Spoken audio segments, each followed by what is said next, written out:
Hello, are you here to debate? Yep. All right, what's your name, age, and pronouns, please? It's Simon. I'm 22, and I use he, him. All right, Simon, what are you here to talk about? Uh, well, you said trans men and women. Well, I mean, this is just obviously the statements on your live right now. Uh huh. And well, let's talk about the sports thing because I just might not be educated enough. You Okay. know, I'm coming in this to learn as well, but just based off what I think I know, and my line of thinking, I can't see how it would be like advantageous or not even advantageous, but I can't even see how it would be necessarily fair for trans men and women to compete.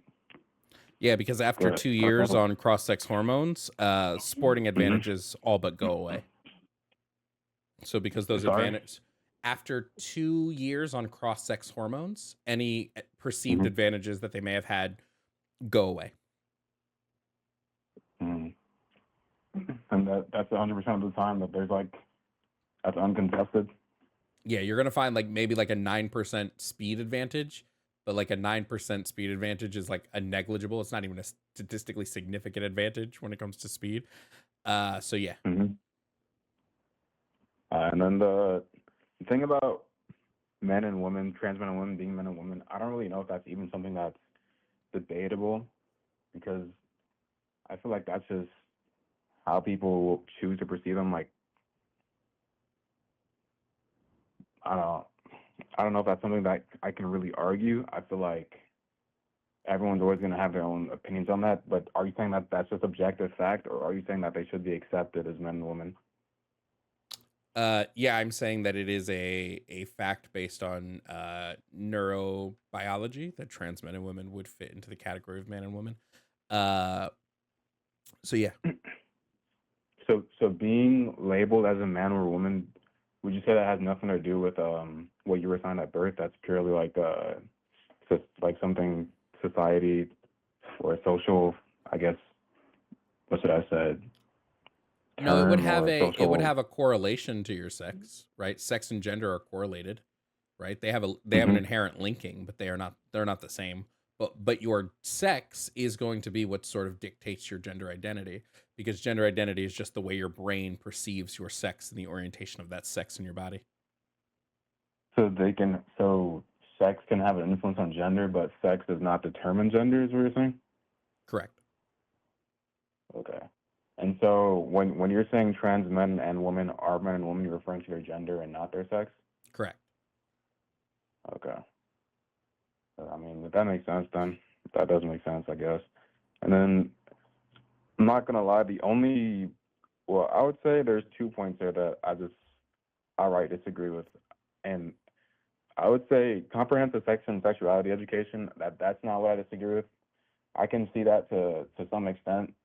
At the end of the day, I feel like society is going in a different direction, and at, to some degree, it could be irresponsible not to educate children on this. So, but I just think it depends on when. But what I really disagree with is like the minors deserve gender affirming care. And again, I don't know, I could be ignorant. I understand that. Some people think that this is suggesting that they go out and remove their genitals and do whatever. And I understand that's not the case at all. I know there's like things like what puberty blockers and whatnot that they start on, and then when they get to the actual age where they can get this operation, they can make that choice. Am I correct there? Yeah. So gender affirming care, when it comes to gender affirming care, it would just be what's developmentally appropriate and what's like necessary for each child. Some children only Mm-hmm. need social gender affirming care, so they would only need to do like Yeah. social transitioning.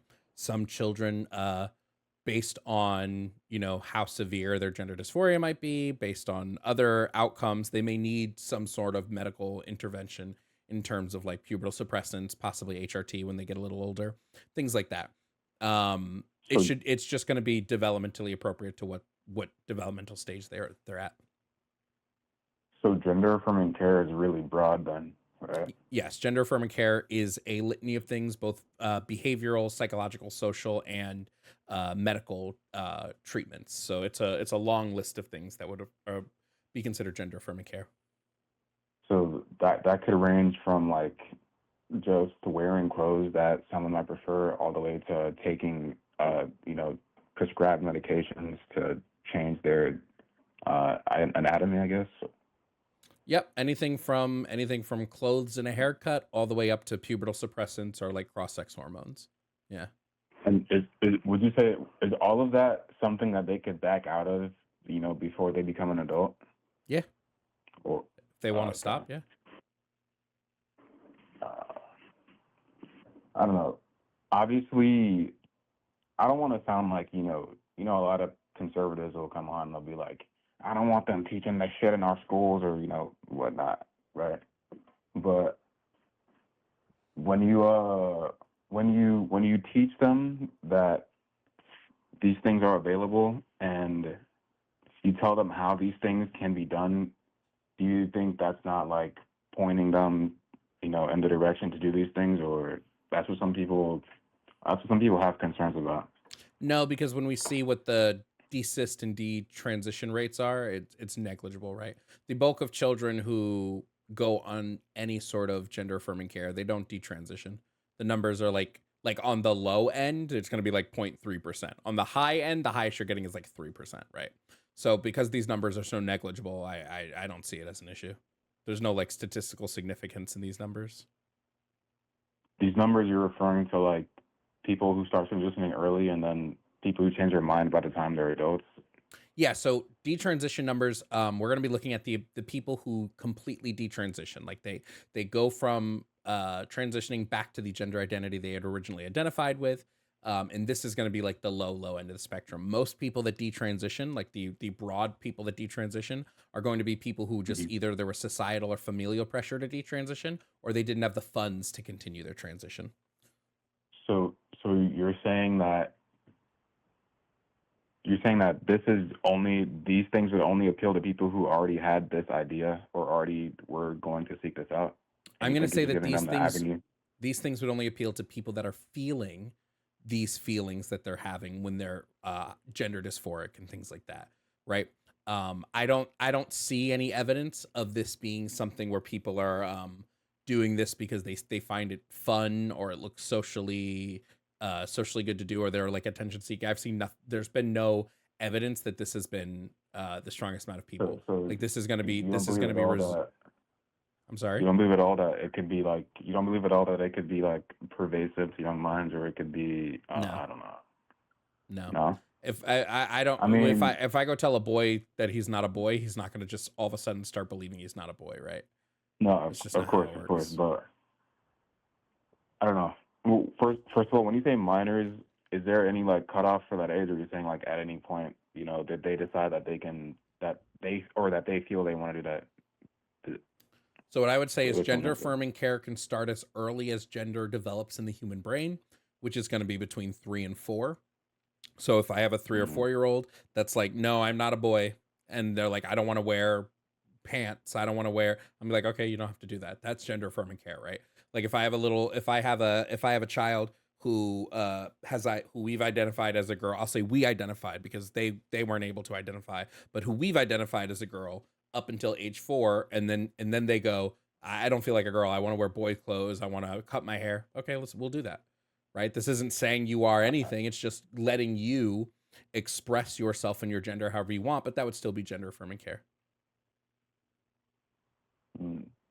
So, all right. Well, I feel that when I was a child, and I see this with a lot of children, and people even say that you're the product of your environment now, but I feel like that's a lot more true for children. I feel like they're a lot more impressionable. Like I don't know, if I feel like as a kid, I would pick up on, I would and like I'd have the same. I would say I'd enjoy the same things my sister does, so like the same shows, or like I don't know, she might read comics. I would get into them as well. And that's not just my sister. That's like people around me. Like if I see people doing something, and I think I don't know that looks somewhat interesting, or I see that that's what everyone's doing, I would say that's something that I might want to be a part of too as a kid, because I don't know, it just looks like it looks to be what, I don't know, maybe the norm or just what everyone's doing. Yeah, So so the way I'm gonna describe this is like look at like sexuality, right? Like mhm, it didn't matter what I was shown as a kid. It didn't matter how many gay people I met or what I saw on TV. I wasn't gay. I at no point thought to yeah, myself, maybe I like boys. That was never a thing that popped into my head. I liked girls in kindergarten. In kindergarten, my little kindergarten me was like, yeah, that's the ticket, right? Never once cared for boys. It's the same identity is the same way. It's like hardwired into your brain. And we even have like like fucked up studies that were done, fucked up experiments that were kind of done back in like the 50s and 40s that kind of show this, right? Experiments that you should have never done, can never do anymore, but like that show that gender identity is sort of baked into our brains, and trying to convince somebody that they are a different gender than what their gender identity is just doesn't really work.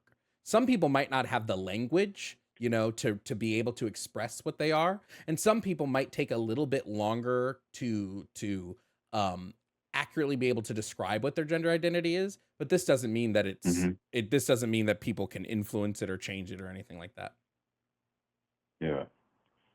So, so you believe that you said around 3 or 4. That's when, I'm sorry, like something about that's when their gender develops, or what was it That's that you when said around 3 or 4? humans No, that's just when humans are able to identify gender within themselves. So between Mm-hmm. 2 and 3, we can start gendering other things. Like we can kind of look and see like, oh, that's a boy, that's a girl, just based on what we've seen and what our schemas have created from growing up. And then from 3 to 4, we can start to identify ourselves as a gender. That's just like where how our brains develop in current society. Yeah.